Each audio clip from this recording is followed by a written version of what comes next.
Buenas tardes. Bienvenidos una vez más a este ciclo de la reforma del régimen económico y fiscal. Estamos ya en la penúltima de las intervenciones. La próxima semana no habrá, por la Semana Santa, y decirles que la siguiente será el día 28 de abril, lo digo para que no nos respetemos. Estamos ya cerrando esta segunda fase del ciclo de análisis del régimen económico fiscal. Yo me he preocupado estas veces de andar preguntando a ver si había otra institución que hubiese hecho o se hubiese preocupado por hacer el análisis como hemos venido haciendo aquí desde enero sobre el REF, y no he encontrado ninguna, lo cual me ha sorprendido y no muy gratamente, porque yo, como ya hemos dicho aquí en muchas ocasiones, y no nos cansaremos de decir, bueno, pues creemos que nos jugamos bastante, ¿no? Yo creo que lo hacemos en un momento oportuno. Se acerca no solo el fin de este ciclo, se acerca lo que creemos ya el fin de la negociación del REF. Es previsible que muy pronto esté ya presentado tanto el documento fiscal como el fiscal prácticamente está cerrado, pero lo que sí sé que está cerrado, y el económico que es lo que está ahora. Y desde aquí lo único, agradecerle una vez más a los coordinadores, al profesor José Luis Pedro Ceballos, a don Fernando Fernández y a don Antonio Martinón, que hoy, por motivos laborales, pues no podrá asistir. Y yo, sin más, le doy la palabra al profesor Rivero Ceballos para que haga la presentación de quien nos acompaña hoy. Muchas gracias. Bueno, como siempre, muy brevemente, hemos hecho un recorrido hasta ahora por el régimen económico fiscal, empezando por la publicación del régimen económico fiscal desde el punto de vista de cómo una norma, una determinada regulación puede dar respuesta o intenta dar respuesta a una determinada situación desde el punto de vista geográfico económico, como la de Canarias y en otros lugares, las regiones ultraperiféricas que tienen a su vez también ellas una norma desde el punto de vista fiscal y económico también especiales con sus países o sus estados. Después estudiamos la parte fiscal del régimen económico fiscal. Y el otro día, en la última conferencia, hemos estudiado las implicaciones sociales de las derivaciones sociales del régimen económico fiscal. Hoy vamos a tratar un tema de los que han sido recurrentes hasta ahora, de los que siempre han estado presentes en todas las conferencias, han estado presentes recorriendo y pululando todos los temas y los problemas que hemos tratado, que es el especial encaje del régimen económico fiscal en el conjunto del ordenamiento jurídico de la Unión Europea. Cuando en los años 80 empezamos a estudiar cómo podría encajarse el especial régimen económico fiscal de Canarias en un proceso de adhesión de España a las comisiones europeas, pues se hicieron múltiples estudios. Los más conocidos pues, fue el famoso informe Bustos, que tanto estudiamos en su momento, el profesor alemán, el profesor Paino, notable profesor de estructura económica, también dirigió otro estudio sobre la forma en la que Canarias encajaba dentro de la normativa comunitaria. El profesor Tamame hizo otro estudio se encargó otro estudio al respecto, y en la Universidad de La Laguna, los profesores de Derecho Internacional, capitaneados por el entonces catedrático de Derecho Internacional, Antonio Pérez Guatigué, pues también hicieron desde distintas perspectivas, evaluaron las posibilidades que Canarias tenía respecto de la adhesión del Reino de España a las comunidades europeas. La profesora Asín Cabrera participó desde el primer momento, recién licenciada, participó desde el primer momento en todo aquel debate que se produjo en Canarias en aquel momento y ha seguido participando en todo el proceso de debate que se ha producido posteriormente. Porque el encaje no ha sido un encaje de una sola vez, ha sido un encaje progresivo que ha ido evolucionando y que seguirá evolucionando por propia sistemática que ella explicará en la conferencia. La profesora Asín Cabrera ha escrito libros, artículos numerosos sobre este problema de ese encaje y también ha abordado otros temas, no específicamente comunitarios y relaciones con las regiones ultraperiféricas, sino de otro tipo, los problemas de migración, etc. Desde el punto de vista de su especialidad en el Derecho Internacional Privado, de la que es profesora titular en la Universidad de La Laguna. Desde hace muchos años, la profesora y yo coincidimos en numerosos foros, desde la Comisión Mixta del Congreso y del Senado hasta pues, la Cámara de Comercio, etc. Y sé que la profesora tiene, aparte del rigor jurídico con el que siempre aborda estos problemas, que le da además una vertiente pedagógica, tiene una vertiente pedagógica que es realmente muy importante para efectos de explicar las especificidades de Canarias desde este punto de vista.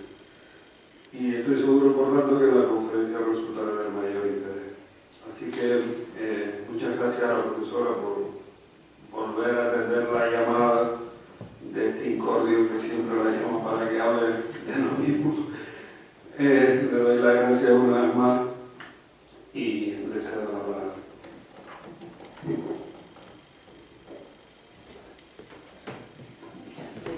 Bueno, buenas tardes a todos. En primer lugar, quiero agradecer al profesor Rivero por su presentación. Lo conocemos, como sabemos, hace mucho tiempo. Y también agradecer a la Real Sociedad Económica de Amigos del País de Tenerife y felicitar a todos los organizadores que han contribuido a esta iniciativa que, como bien ha dicho el presentador, uno de los directores en este momento de la Real Sociedad, pues creo que es un momento muy oportuno. Y no solamente un momento muy oportuno, sino también me parece que es fundamental que se produzca el debate. Y como según me acuerdo de la primera intervención del profesor Rivero, se puso en manifiesto y lo acaba de poner ahora, desgraciadamente, diría yo, lamentablemente, ese debate que hubo en aquellos momentos previos a la adhesión del Reino de España a la Unión Europea en relación a Canarias, como nunca se ha visto, porque estaban implicados todos los distintos sectores de la sociedad canaria, pues desgraciadamente en un tema tan importante como ahora nos encontramos en el momento del REF y de acuerdo con el próximo Horizonte 2020, pues el hecho de que se haya propuesto esta iniciativa dentro de esta Real Sociedad, pues realmente creo que hay que felicitarlo y realmente me parece un momento muy importante y bien como también se ha dicho aquí, desgraciadamente no se han hecho, yo tampoco conozco que este tipo de debate se haya llevado a cabo por otras instituciones.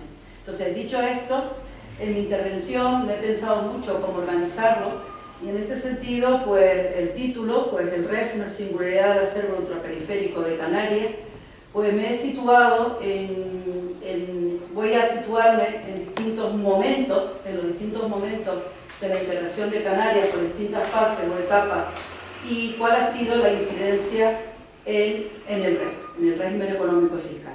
En este sentido, lo que sí se puede constatar, o voy a tratar de constatarlo a lo largo de esta conferencia, es cómo la evolución y desarrollo del REF ha ido en paralelo con el desarrollo del régimen especial de Canarias en la Unión Europea. En este sentido, aparece una interconexión, las implicaciones del REF con el Estatuto Especial de Integración de Canarias en la Unión Europea y obviamente también con las políticas fiscales del propio derecho de la Unión Europea. En este sentido, creo que es interesante retomar muchas cuestiones que obviamente les serán familiares, pero no voy a desarrollar todo el Estatuto de Integración de Canarias, no se asusten, pero sí voy a tratar de exponer cuáles, desde mi punto de vista, han sido aquellos hitos importantes que han tenido repercusión en el régimen económico y fiscal, no solamente de cara a la integración de Canarias, sino también al hilo de las distintas reformas o aquellas cuestiones más importantes del REF que se han reformado a lo largo del tiempo. Entonces, en este sentido, el primer paso me voy a situar en el año 1986, y en ese sentido, ¿con qué? Con la adhesión del Reino de España a las comunidades europeas. En ese momento, el régimen económico y fiscal aplicable al archipiélago canario se regía por la ley del REF, del 22 de julio del año 1972, ley que vino a sustituir al Real Decreto de 11 de julio de 1852, creador del régimen, si ustedes se acuerdan, de Puerto Franco, que a su vez pues, tuvo otra serie de modificaciones. De acuerdo con el contenido de esa ley, en 1972, quiero recordar algunas características. Las especialidades canarias, en relación al régimen común, venían a ser esquemáticamente las siguientes. En primer lugar, la franquicia aduanera, que resultaba inaplicable a Canarias, la renta de aduanas y cualquier otro tributo de carácter fiscal de función protectora o asimilable. En el ámbito de la franquicia sobre el consumo, esta franquicia venía a suponer la no aplicación en Canarias de ningún impuesto estatal que gravara las operaciones mercantiles que iban desde la producción del consumo o de la importación del consumo. En el ámbito de la imposición indirecta, no eran aplicables determinados hechos imponibles del impuesto general sobre el tráfico de las empresas, quedando sometidas a tributación las ejecuciones de obras y servicios, los transportes y la venta de inmuebles. El impuesto estatal sobre el lujo, en el concepto de adquisiciones, tampoco era aplicable. Y en tercer lugar, los tributos incluidos en los monopolios fiscales, como por ejemplo el impuesto sobre hidrocarburos y el petróleo. Otra característica era la franquicia comercial, y las franquicias canarias conformaban el archipiélago como una área de libre comercio. Esta especialidad se concretaba en que las islas quedaban fuera de toda intervención administrativa que limitara, restringiera o anulara la facultad de importar, exportar o traficar mercancías internacionalmente. También había una serie de tributos peculiares del régimen fiscal canario. Desde esta perspectiva, las singularidades fiscales pues, se venían a traducir en la existencia del llamado arbitrio insular sobre el lujo.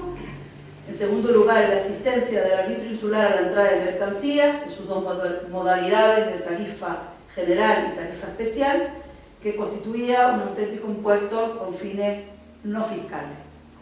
Además, en ese momento, y estoy hablando del periodo del 86, que teníamos la disposición adicional tercera de la Constitución Española, 1978, que venía a confirmar y a garantizar constitucionalmente las peculiaridades económicas y fiscales del archipiélago canario, en esa famosa disposición tercera que aún tenemos.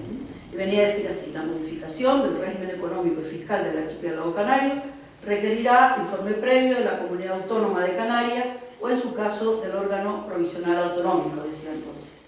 Aparte de eso, en ese momento también ya teníamos un Estatuto de Autonomía, que era la versión del año 1982, el primer Estatuto de Autonomía, y en este sentido, el artículo 45 venía también a incorporar los principios informadores del REF. Dentro de ese artículo 45, es interesante destacar, para situarnos en ese periodo, el apartado segundo, que venía a decir: en caso de una futura vinculación de España a áreas o comunidades económicas supranacionales, en las negociaciones correspondientes se tendrá en cuenta para su defensa la peculiaridad que supone dentro de la comunidad nacional el régimen especial de Canarias. En definitiva, este apartado venía a transcribir literalmente el artículo 4 de la ley del REF de 1972. ¿Por qué digo esto? Porque en esos momentos el contenido de este artículo 45, con su conexión, dada su íntima conexión con la garantía constitucional prevista en la disposición adicional tercera de la Constitución de 1978, vinieron a desempeñar un importante papel en la negociación de un régimen especial para Canarias en el marco de la Comunidad Europea. Este dato es importante subrayarlo. Incluso se vino a decir en aquellos momentos, que repito, el debate era intenso, a raíz se encargaron muchísimos informes, como ha dicho el profesor Rivero, que añadía también el informe del profesor Granel, era otro más. O sea, había un debate a nivel económico, a nivel social, a nivel político, como nunca ha habido en Canarias desde entonces, podríamos decir. Y en ese sentido se venía a decir incluso por parte de un sector de la doctrina, subrayar, y creo que es importante traerlo a colación en estos momentos actuales, se venía a decir que el fundamento de negociar un régimen especial para Canarias había que localizarlo, se decía, en las circunstancias del régimen fiscal vigente de nuestro archipiélago el 31 de diciembre de 1985, con estas características que antes les citaba, entraba en colisión con el marco jurídico institucional imperante en la comunidad, tal como ha quedado configurado en ese momento en el Tratado de Roma, lo que hubiera traído consigo de una manera ineludible que la armonización de la legislación canaria con el derecho comunitario habría supuesto el tener que renunciar a los principios que han inspirado nuestro tradicional régimen económico y fiscal. Esas palabras yo creo que podíamos trasladarlas, como veremos, a un momento actual. En definitiva, ¿cuáles fueron esas primeras características del primer régimen o de la primera etapa del régimen especial comunitario aplicable a las Islas Canarias en ese momento? Quedó reflejado en el artículo 25 del Acta de Adhesión del Reino de España y fundamentalmente venía desarrollado por el protocolo número 2 del Acta de Adhesión, que creo que también es interesante tratar algunas de las peculiaridades que afectan al régimen económico y fiscal. Entre otras excepciones, la aplicación del derecho comunitario. En la aplicación del derecho comunitario cabe resaltar la siguiente. En primer lugar, en materia de legislación aduanera, el archipiélago canario quedaba excluido del territorio aduanero de la comunidad. Por lo tanto, no se aplicaba el principio de libre circulación de mercancías a los productos originarios de las Islas Canarias y a los productos procedentes de terceros países importados en Canarias. En segundo lugar, desde el punto de vista de la fiscalidad, el archipiélago canario no se le aplica la armonización de la legislación comunitaria sobre el impuesto al valor añadido y también del impuesto sobre el tabaco elaborado, llamadas acisas sobre el tabaco. Hoy en día también seguimos fuera de Lima. Esto sería, digamos, algunas de las características que quiero poner sobre la mesa. Nos situamos a continuación, damos un paso adelante, nos situamos en el año 1991. En el año 1991 se produce una reforma de este régimen, de este primer modelo de integración. Una de las características, como he dicho, era que quedaba fuera de la Unión Aduanera, para modificar este régimen y pasar de este modelo, podemos decir, de una integración parcial a un modelo de integración plena de Canarias, en la que entonces se llamaba todavía la Comunidad Europea. Las razones, tampoco voy a alargarme, pero entre las razones que condujeron a esta modificación del modelo venían dadas por las limitaciones derivadas del protocolo 2, que se pusieron de manifiesto fundamentalmente por algunos sectores, fundamentalmente el sector agrícola en aquel momento, el sector pesquero, y todo esto que hubo también en ese momento un debate, hubo manifestaciones, si mal no recuerdo, en aquellos momentos por determinados sectores, y condujeron a la modificación y a la negociación de un régimen de plena integración de Canarias en la Unión Europea, que es el que ha ido evolucionando hasta nuestros días, y cuyo contenido se plasmó entonces en el reglamento número 1911-91 del Consejo, de 26 de junio de 1991, relativo a la aplicación de las disposiciones de derecho comunitario en las Islas Canarias, y en una decisión, la decisión del Consejo 91/314, en virtud de la cual se vino a establecer el programa de opciones específicas, más conocido como el POSECAM. Entonces era, digamos, la normativa jurídica donde encontramos en ese momento esa primera modificación, que diríamos lo más importante, venía dado por la plena integración de Canarias. Esto nuevamente, obviamente, tuvo repercusiones en el régimen económico y fiscal. Y en este sentido, quiero puntualizar cuáles eran aquellos aspectos más relevantes. Obviamente estoy haciendo un esquema. En primer lugar, nos encontramos con que a nivel estatal aparecen las primeras modificaciones importantes del REF de 1972. ¿Cuáles fueron? En primer lugar, la modificación operada por la Ley 20/1991, de 7 de junio, que venía a regular los aspectos fiscales, y luego esta ley obviamente tuvo otras modificaciones posteriores, a las cuales no me voy a alargar.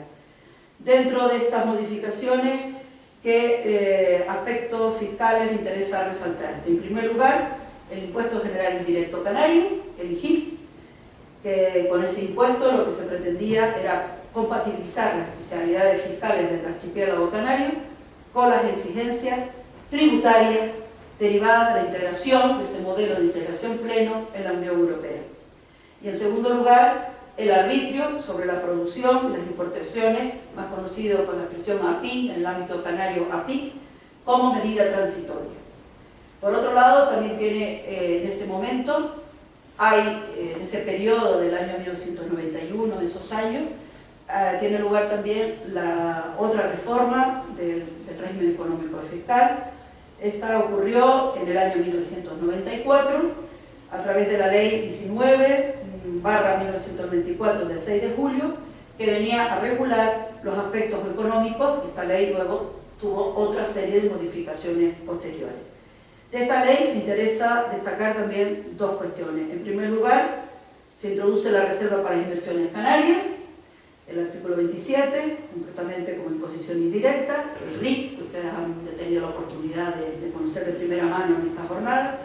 Y en segundo lugar, la Zona Especial Canaria, la ZEC, en los artículos 28 a 71. Esto es importante para luego entroncarlo cómo se consideran estos impuestos en el ámbito de la Unión Europea. El legislador de 1991 venía a justificar la modificación del REF de 1972, entre otras causas, nuevamente a que aparecía el ingreso de España en las comunidades europeas, y en este sentido se venía a decir en algún momento que el REF de 1972 era una estructura tributaria difícilmente adaptable a las exigencias comunitarias. Recuerden, ahora Canarias está en un modelo de plena integración.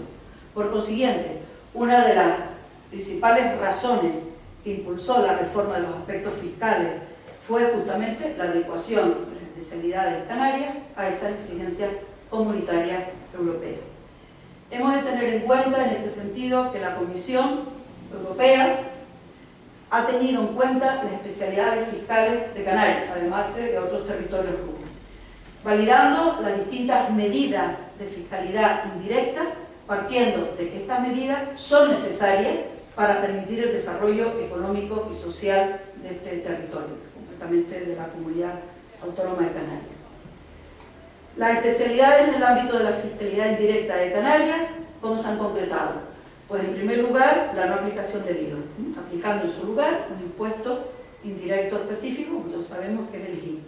A este particular, el reglamento de 1991, de entonces, viene a reiterar la exclusión de las Islas Canarias del impuesto del IVA, el impuesto de valor añadido.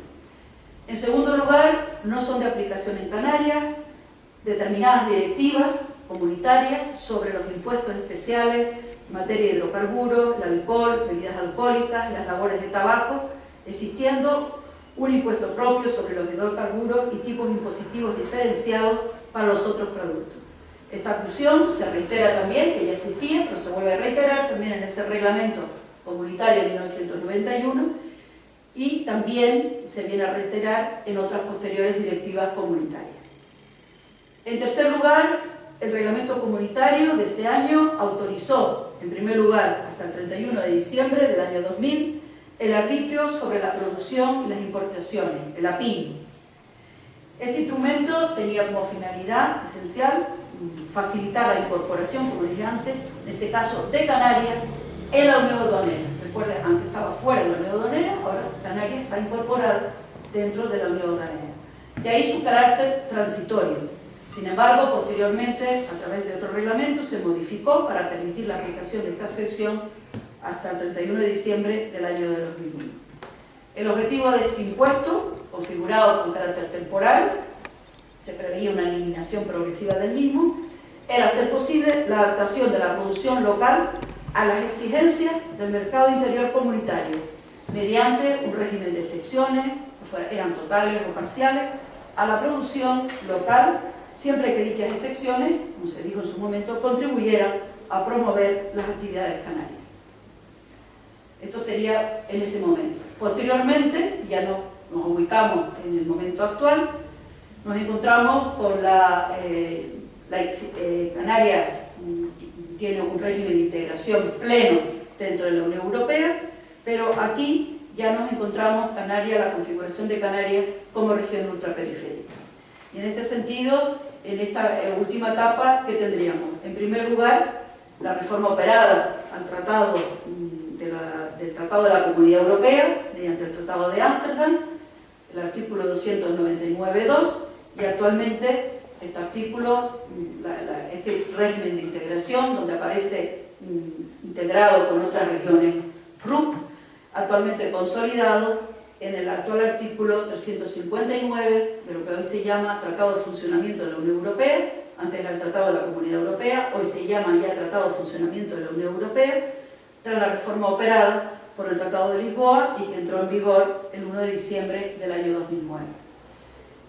Dicho esto, en este momento, por tanto, en el año 1999, supone un hito importante, sobre todo desde el punto de vista del régimen especial, no solamente porque aparece ya la noción de ultraperiferia dentro del marco de los tratados de la Unión Europea, sino sobre todo porque el régimen especial que tenemos hoy en día se enmarca dentro de lo que sería el derecho primario, es decir, dentro de los propios tratados, y no como el régimen anterior, que era también de integración, pero que venía ubicado conformado a través de un reglamento comunitario y la decisión que dio lugar al POSEICAM, que eran normas de derecho derivado. Por lo tanto, esto desde el punto de vista del derecho de la Unión Europea supuso un avance importante y una garantía de cara también al futuro, una garantía de consolidación y de permanencia del régimen de integración de Canarias que tenemos actualmente en la Unión Europea.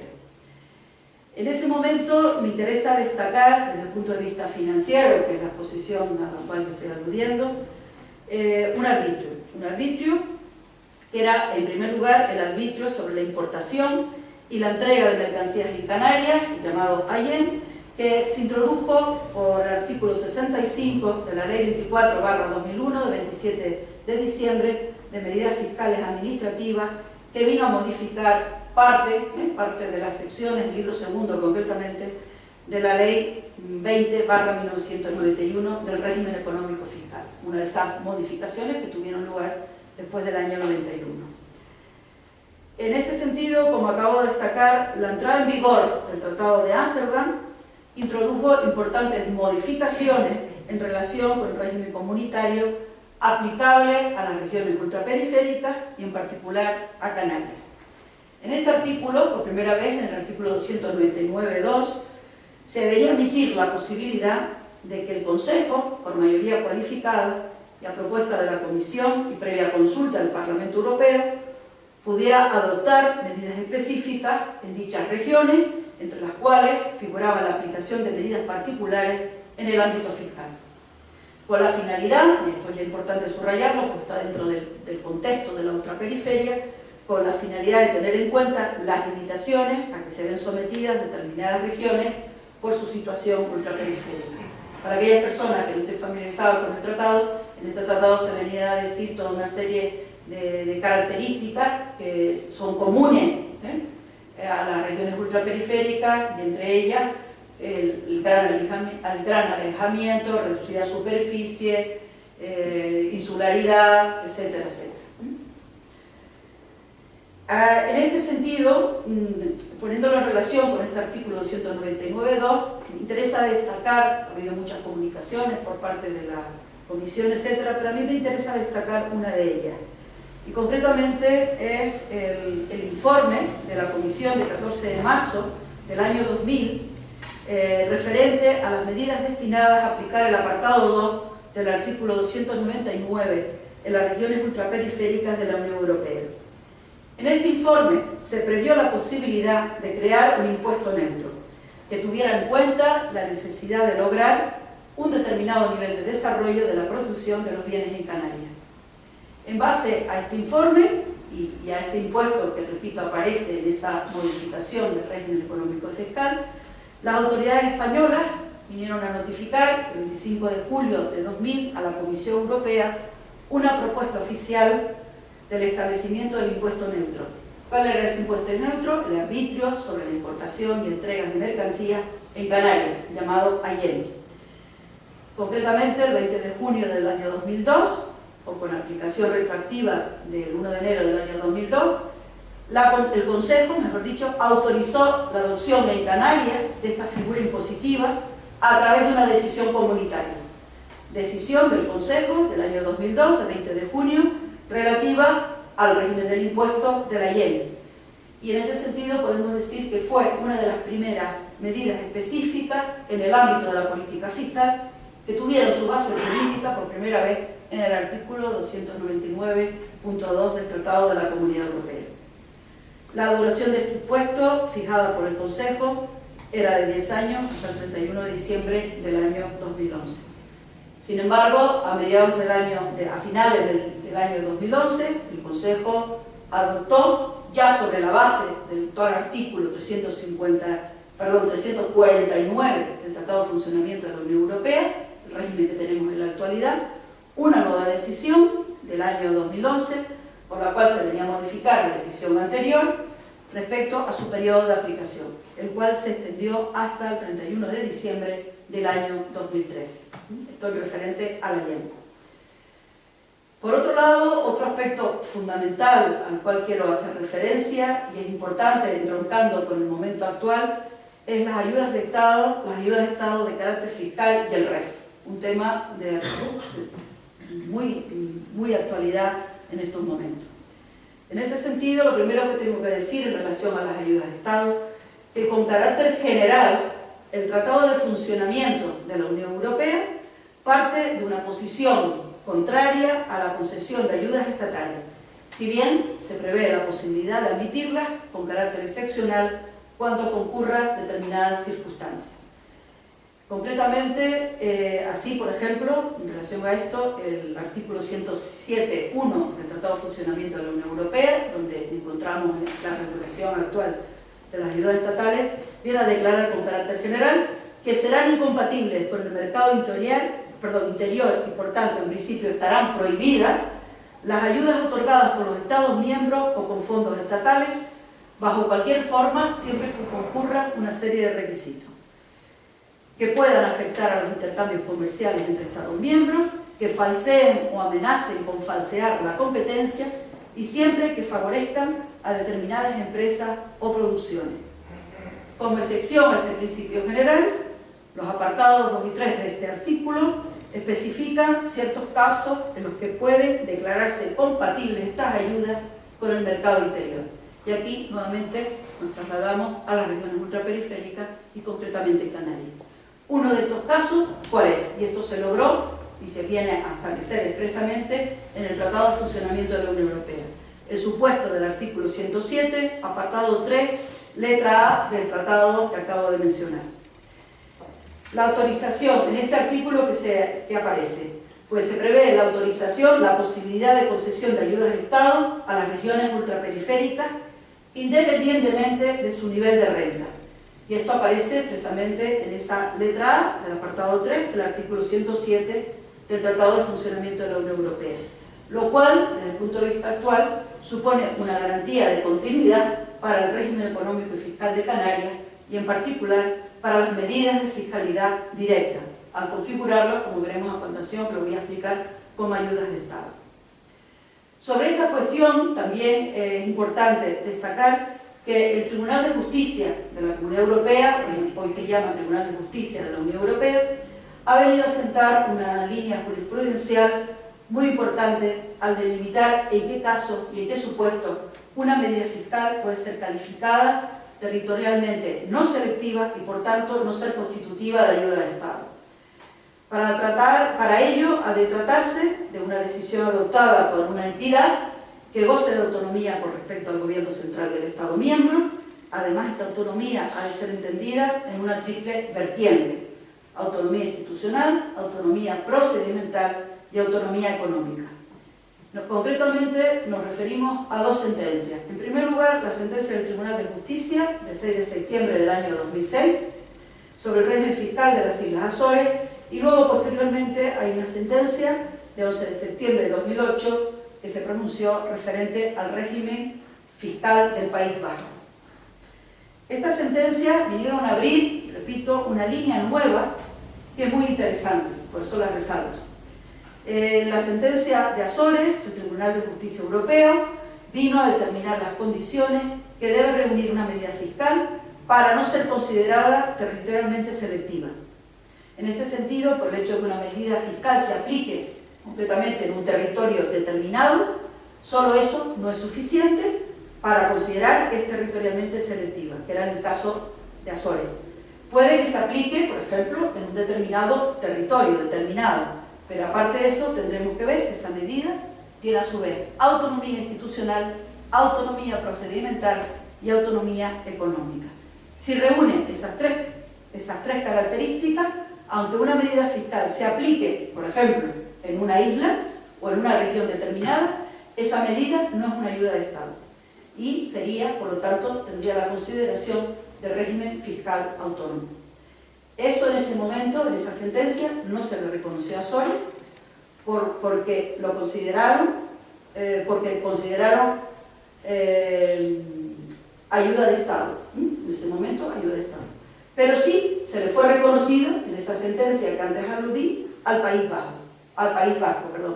régimen fiscal vasco en esa sentencia del año 2008. ¿Con esto qué quiero decir? Que en la actualidad, y me remonto ya al momento actual ahora mismo, en la actualidad los incentivos fiscales canarios no cumplen los requisitos establecidos por la jurisprudencia comunitaria para eximir de la consideración de ayudas de Estado. Desde esta perspectiva podemos afirmar que gracias al contenido del artículo 107 del Tratado de Funcionamiento de la Unión Europea, el régimen económico y fiscal de Canarias cuenta con una cobertura jurídica importante, si bien insuficiente desde mi punto de vista. El REF en Canarias, como ustedes han visto a lo largo de toda esta jornada, es un modelo histórico que se ha desarrollado y que se ha revelado como un instrumento fundamental para todo lo que ha sido el desarrollo económico y social en la historia de las Islas Canarias. Hoy por hoy, por el Tratado de Lisboa, podemos decir que tenemos un marco jurídico importante y un marco jurídico que viene a garantizar de alguna manera las medidas de fiscalidad directa recogidas en el REF. Es decir, viene a garantizar que sigan consideradas ayudas de Estado. Por lo tanto, ¿a qué artículo me estoy refiriendo? Pues al artículo 24 y siguiente, concretamente a la RIC, a la SEC. Y por lo tanto, de ahí de que hoy en día, hoy por hoy, siguen considerando ayudas de Estado. Y en este sentido, el artículo 107 es una garantía en estos impuestos de continuidad del régimen económico y fiscal. Entre las ayudas de Estado, como todos sabemos, hay de muchos diversos tipos, hay al transporte, a las empresas y sobre todo las ayudas de naturaleza fiscal, dentro de los cuales sería la fiscalidad directa, dentro de los que encuadra, como acabo de decir, la RIC y la SEC, y la bonificación a la producción, etcétera, etcétera. Todas estas medidas que aparecen recogidas en los artículos 24 y siguientes del actual REF han sido consideradas ayudas de Estado de naturaleza fiscal, porque a pesar de estar recogidas en leyes estatales, se aplican solo en un territorio, en este caso en el territorio de la Comunidad Autónoma de Canarias, y por tanto tienen una aplicación selectiva, como dijimos antes. Al tener una aplicación territorial selectiva, no es una medida de alcance general, sino una ayuda de Estado concebida para beneficiar a las empresas que operan en este territorio, en este caso en el territorio de Canarias. Otra cosa distinta es que esas medidas tenemos que negociarlas. En este sentido, que digo, es una garantía, entre comillas, pero es una garantía absoluta. Esa medida hay que negociarla. Y ello en conformidad con el propio artículo 108 del Tratado de Funcionamiento de la Unión Europea. ¿Quién es la responsable? En primer lugar, en este artículo se encomienda a la Comisión Europea, esto es un punto de vista que nunca podemos perder de vista mientras no hay una reforma en otro sentido, la Comisión Europea tiene la facultad exclusiva y excluyente de declarar si las ayudas de Estado son o no compatibles con el mercado interior. Ni los Estados miembros, ni las autoridades nacionales de defensa de la competencia o los jueces nacionales pueden declarar la compatibilidad de una ayuda pública. Solo puede hacerlo la Comisión. Esto es un dato importante. Al objeto de que la Comisión pueda desarrollar esta tarea, esta función que tiene encomendada en base a esta disposición, establece un régimen de control de ayudas estatales que gira en torno a una serie de principios generales, principios esenciales. Yo simplemente me voy a detener en uno. Uno de ellos es que los Estados miembros deben notificar a la Comisión cualquier proyecto de concesión, una ayuda estatal, antes de proceder a su aplicación.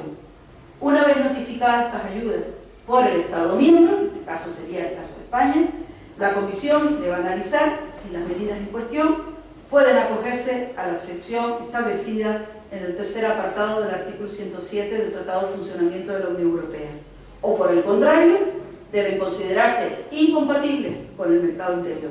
Y en ese caso, ¿qué ocurriría? Entonces podrá ordenar la Comisión al Estado miembro que suprima o modifique la medida propuesta. Se trata, por consiguiente, de un marco que nos obliga a renegociar con carácter temporal, que es lo que se conoce actualmente con las directrices de ayuda de Estado. ¿Cuál es la única posibilidad de que estas medidas fiscales a las cuales me estoy refiriendo tuvieran verdaderamente una atemporalidad o permanencia? Que no sean consideradas ayudas de Estado. Si no, en ese caso sería otra cuestión diferente, que fueran consideradas como un régimen fiscal autónomo y específico. Hoy por hoy no reúne las tres condiciones que recoge la jurisprudencia comunitaria, por lo tanto, hoy en día son consideradas como ayudas de Estado. En este sentido, obviamente, esto es una cuestión que si se optara por esa vía, que no lo creo, por lo que he visto en los documentos, pues obviamente ahí tenemos una cierta garantía que sería el artículo 107 desde el punto de vista de la Unión Europea. Pero otra cuestión sería que se hubiera a otro tipo de negociación, y ahí tendríamos que hablar de una negociación dentro del Estatuto de la Constitucionalidad del Estado Español, del bloque de la Constitucionalidad, de la Constitución a nivel estatal y del propio Estatuto de Autonomía. Que se reconociera en ese nivel otra cuestión diferente que no fuera estas características a las cuales me acabo de referir. En la actualidad, ¿qué ocurre con estas cuestiones? Pues actualmente, para situarnos ya en el último momento, las directrices vigentes respecto a la compatibilidad de las ayudas de Estado de finalidad regional con el mercado europeo son las del periodo 2007-2012, que se han prorrogado hasta el año 2014. En la actualidad la Comisión ya ha aprobado también las directrices sobre las ayudas estatales para el periodo 2014-2020, que entrarán en vigor el 1 de julio del año 2014, o sea, en este año.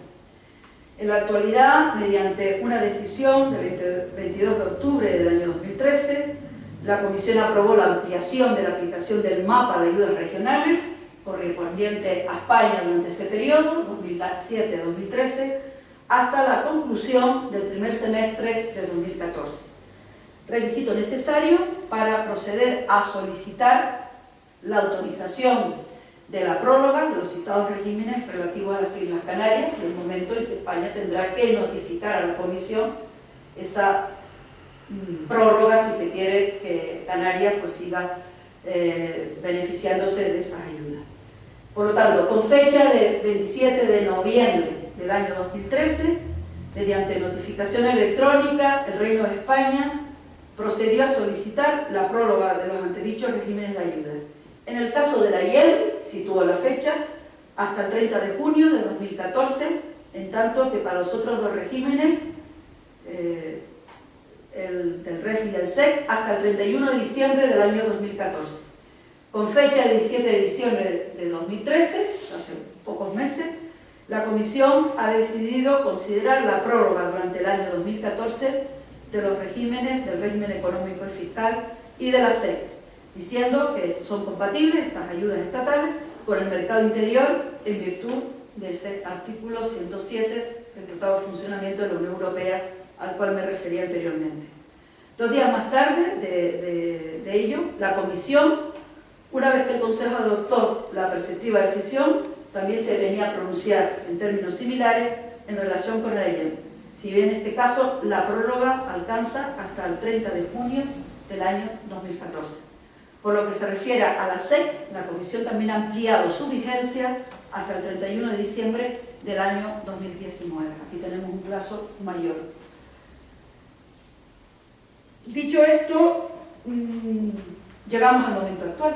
En este momento actual, y voy ya concluyendo para dar paso al debate, en este sentido, como primera conclusión general o como primera observación general, resulta fundamental que se tenga en cuenta hoy en día por todas las instancias que intervienen en el régimen económico y fiscal. En este sentido estoy hablando de instancias a nivel europeo, a nivel estatal, a nivel autonómico, inclusive a nivel local, tengan en cuenta que el proceso de modificación y aprobación del nuevo REF, que la idea que se ha plasmado en otras sentencias del Tribunal Constitucional. Y es que el REF, y es importante tenerlo en cuenta, creo que esto ya ha dicho en otras ponencias, pero me interesa resaltarlo una vez más, que el REF interpreta la sociedad canaria en función de sus necesidades y los valores que han de ser protegidos en cada momento histórico en concreto. En este sentido, simplemente recordar la franquicia fiscal sobre el consumo y la manera propia de los puertos blancos del siglo XIX ha desaparecido por las razones que hemos ido exponiendo, por esas reformas, esos cambios de modelos de integración y modelos también de carácter económico y fiscal, que en un momento determinado Canarias pues decidió optar. Por tanto, el REF, al establecerse hoy en día de acuerdo con la realidad económica y social del siglo XXI, y para que sea realmente un instrumento eficaz al servicio del desarrollo económico y social de Canarias, pues debe contemplar los principios constitucionales de justicia tributaria y solidaridad en el reparto de la carga fiscal de todos los ciudadanos. Y en este momento, que nos encontramos inmersos también en un momento de crisis económica, pues tener en cuenta esa dimensión social que creo que has hablado con bastante intensidad en estos momentos de crisis económica, de subempleo, etcétera, etcétera. Y simplemente quiero terminar pues, aludiendo a la importancia que tiene los aspectos fiscales y económicos dentro del marco de las regiones ultraperiféricas para el futuro desarrollo, pues simplemente aludir a un informe que fue aprobado el 17 de febrero de este año, de 2014, recientemente en el ámbito del Parlamento Europeo, dentro de la Comisión Regional, que es un informe sobre la optimización del desarrollo del potencial de las regiones ultraperiféricas. Se llama así el informe mediante la creación de sinergias entre los fondos estructurales y los demás programas de la Unión Europea.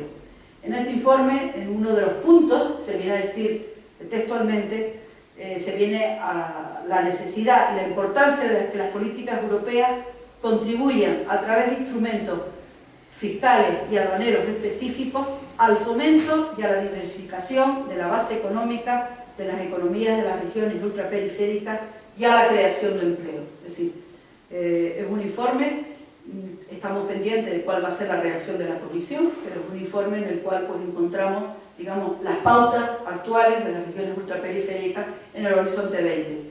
Y en este informe se viene a señalar las regiones ultraperiféricas, se viene a hacer un especial hincapié no solamente en las desventajas, en las limitaciones, sino también en las ventajas que pueden tener las regiones ultraperiféricas para el conjunto de la Unión Europea.